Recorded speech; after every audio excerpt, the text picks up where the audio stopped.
Terima kasih Fazli. Seperti yang disebutkan Fazli, kita akan pertengahkan pula Samarinda Penjara Janji. Saya bersama dengan Zulin Aziz dan juga Fauzi Nawawi. Assalamualaikum. Waalaikumsalam. Sihat ya? Alhamdulillah. Saya dengar cerita yang Zulin boleh cakap Perancis. Dia nak cakap hello sayang. Dalam Perancis macam mana? Dia hello sayang. Macam mana sekarang? Turut terus kompetisi dapat aku ni berafsi baju. Oh, wow. Ambil. Lagi kira dia tadi. Dia kata orang Perancis pagi-pagi bangun sahur. Panjang sikit. Kau nak tahu Zulin ni boleh cakap macam-macam bahasa. Siam boleh, Perancis boleh. Tapi Bangladesh boleh. Bangladesh boleh. Boleh. Tapi inilah kita nak tanyalah kan berkenaan dengan Penjara Janji ni. Setakat ni dah telah pun 2 minggu bersiaran. Ya. Jadi nak kongsikan sedikitlah berkenaan slot istimewa ini. Apa sebenarnya Penjara Janji ni, kisah ni tentang apa? Boleh kongsikan? Saya? Okey. Sebenarnya Penjara Janji ini mengisahkan tentang kehidupan banduan.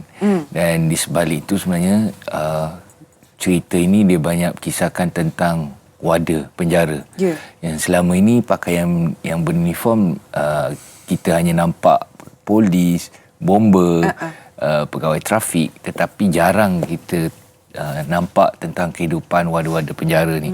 Sedangkan diorang ni selalunya berdepan dengan dah tentunya penjenayah-penjenayah besar. Ada kes bunuh, kes rompak. Jadi nak katakan bahaya, mereka ni berhadapan dengan orang yang berbahaya setiap hari. Tapi disebabkan dia orang ni bekerja di belakang tembok, di belakang kita tak nampak kan. So jadi Penjara Janji ni dia menceritakan sebenarnya kehidupan warda penjara tu yang dilakukan oleh Alif Sata. Kita nak tahu sikitlah tentang watak yang dibawakan. Kita mulakan dengan Zulin dulu sebagai Zulaika. Ceritakan sikit watak ni. Bagaimana pengalaman membawakan watak ini? Adakah ini satu yang mencabar untuk Zulin? Okey, ini sisi lain saya lah sebagai seorang pelakon sebab selalunya saya dapat watak kelakar kan. Ini jarang-jarang berlakon sama saya dalam industri. Watak serius yang diberi kepercayaan oleh pengarah kita lah. Dia kena cakap Kelantan tapi bunyi Siam. Sebab tu kalau kita tengok komen netizen, kenapa cakap Kelantan macam bunyi Siam? Dah memang orang Siam. memang orang Siam. Dia Siam. Sempadan ni? Ada orang sempadan, orang Golok. Lepas tu dia dah duduk kat KL lama. Jadi saya kena pandai cakap KL sikit, tapi masih ada bunyi Siam tu. Agak susah sikit lah. Sebab saya nak ad-lib ke, nak sesuaikan dialog tu dengan saya, susah sikit. Okey. Lepas tu buta pula tu. Jadi memang kena mengikuti sedikit sebanyak skrip jugalah sebab nak pastikan sebutannya okey semua kan? Betul. Okey. Lepas tu memang dari awal sampai habis kerja saya nangis je. Nama betul-betul. Memang itu je kerja dia, nangis saja watak tu. Tapi dibawa dengan jayanya lah. InsyaAllah. Kelakar-kelakar pun boleh menangis juga. Mungkin tanyalah bagi Fauzi pula membawakan watak Zulkifli ni. Sebelum ni kita faham macam ada pernah bawa watak jahat, watak baik. Watak jahat tu bukan pernah, selalu sangat. Memang selalulah kan. Tapi kali ni dalam penjara pula. Jadi adakah ada sesuatu yang mencabar? Sangat mencabar. Sebab suasana dalam penjara tu satu. Pakaian saya paling suka sebab pakaian tak perlu tukar kan. Banduan. Kalau kita syuting cerita lain kejap-kejap tukar baju. Rupa itu je. Kan. So yang ini kalau satu hari kat situ, satu hari lah. Kan baju itu je. Cuma yang berbeza dialog dan juga kita tak nampak suasana luar. Dinding simen saja. Hanya betul-betul bergantung kepada lakonan, kekuatan lakonan. Kalau lakonan ke laut, maknanya orang sama juga macam kita tengok tembok lah berlakon. So cabarannya nak membawa watak Zul ni, saya dibagi sparring partner yang agak kuat, Alif Sata. Ada Baguio dalam tu. Jadi tak susah lah bagi saya. Cuma yang susahnya bila nak bayangkan bahawa yang banduan tu sebagai bapa dan anak dia warda penjara. Ini dah boleh cerita sebab dah tayangan dah reveal ke episod 6. Sebenarnya yang dipenjarakan tu adalah bapa dia.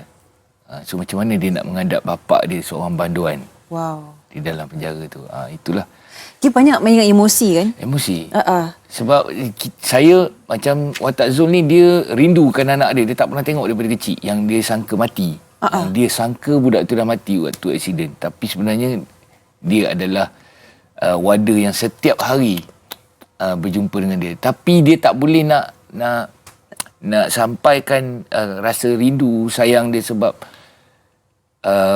anak dia tak nak terima dia. Ya Allah. Okey. Pernah tak kita tertanyalah Zulin dengan Fauzi ni macam bersama dalam satu scene? Ada tak setakat ni? Sebab dalam cerita ni memang Dia Abang isteri Fauzi Tak boleh lakukan satu babak tak? Benda baik kita nak tengok ni. saya isteri kedua pula tu. Tak boleh kita. Dia bulan puasa. Belum puasa sebab apa, Saya scene dengan kita orang dalam tu scene makan je. Scene makan. Jadi kalau kita nak lakonkan kat situ kena ada makanan kat sini. Okey. Dia scene Baik. masa saya dengan Abang Fauzi lebih kepada masa zaman silam. Zaman silam.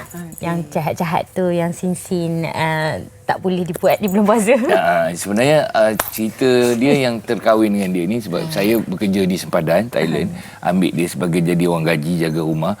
Kemudian bila dah di Thailand tu biasalah orang kita ni bila dah sampai ke sempadan, dia dah hidup dia dah tiada sempadan lagi dah. Kan? Jadi bila Zul ni berada dalam keadaan mabuk masa tu, jadi berlakulah sesuatu yang tidak diingini. Yang dicari tapi tidak diingini. So, sampailah dia orang menikah, ada seorang anak. Okey. Jangan be. Tak sini. So bila dia sebenarnya dia ajak menikah, dia ajak kahwin. Cuma Zul ni dia fikir dia dah ada anak, ada isteri kan. Menikah buat apa? Kahwin kejap-kejap boleh lah. Itu maksud dia. Nakal juga. Kita nak dengar lah si Zulin berlakon, nak ngorat ke dalam bahasa Thailand. Bahasa Siam boleh? Silakan. Bahasa Siam ke bahasa Kelantan Siam? Kelantan Siam lah. Mana-mana yang rasa selesa. Abe. Abe dah nikah be? No, makap lain ni. Mereka kuperai Chennai ni. 500 baht only. 500 baht only. Itu Bala. Dia punya nikahnya ni jangan fikir lain. Betul. Dia kata dia masa dia tu kalau nak menikah bulan puasa ada diskaun RM500. Sebab sekarang ni musim pandemik, tak perlu jemput ramai-ramai. Ada Tok Kadi dengan saksi dah berjalan. Jadi sesuai kata RM500 tu. RM50 lah. RM50. RM50. Ya, 500 baht RM50 je kan? RM50. Okay, Zulin membawa watak sebagai wanita buta dan bertutur dengan saya sebut tadi lah Kelantan Siam. Adakah ni satu yang macam susah juga nak buat? Susah. Ingat macam kita dah biasa imitate cakap Thailand. Tapi ni lain. Sebab dia dah duduk kat KL, dia kena ada KL sikit. Dia kena ada Siam tu sikit, Kelantan juga. Ada 3 bahasa dalam satu. Dia buta pula tu. Lepas tu sambil menangis. Sebenarnya saya tengok watak yang dia bawa pun bagi saya lah sebagai seorang pelakon saya rasa amat berat. Konsentrasi, dia nak membutakan mata dia sendiri yang celik tu. Dan dengan anak yang autism. Lepas tu dengan dia nak kena jaga dialog dia supaya tak keluar bahasa dia sekarang ni. Dan dengan mood yang nak menangis tu.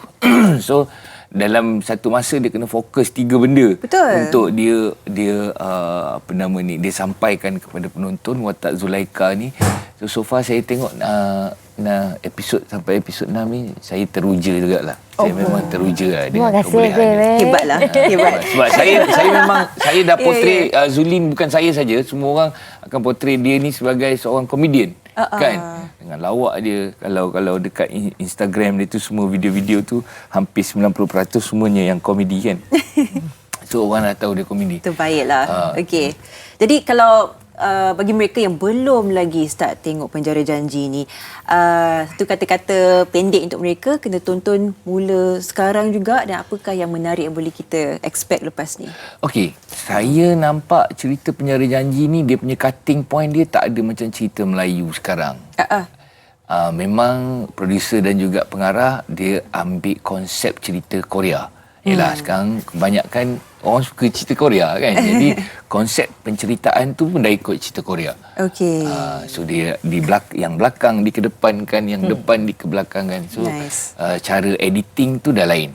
Cerita Penjara Janji ni tidaklah seperti cerita-cerita cinta biasa. Anda kena tonton tapi jangan lupa bawa tisu. Itu janji saya. Tonton tapi jangan lupa bawa tisu. Zulin, short one. Okay, dia ada banyak pengajaran dalam cerita Penjara Janji. Dan sangat sesuai ditayangkan di bulan Ramadan. Kalau tengok, mungkin dia dapat merapatkan kita. Wah, kita sesama keluarga bila tengok cerita ni kan. Kalau saya tak ada ayah, kalau tengok cerita ni, confirm saya akan nangis. Jangan nangis, jangan nangis. Saya berlakon pun saya teruja nak tengok cerita ni. Bukan sebab nak tengok diri saya, tapi saya nak tengok jalan ceritanya. Okey. Kita pun tak sabar untuk ada anda semua untuk mula menonton Penjara Janji. Terima kasih kita ucapkan Zulin Aziz dan juga Fauzi Nawawi sudi meluangkan masa pagi-pagi bersama kita di MHI. Terima kasih. Terima kasih. Selamat berpuasa. Okey.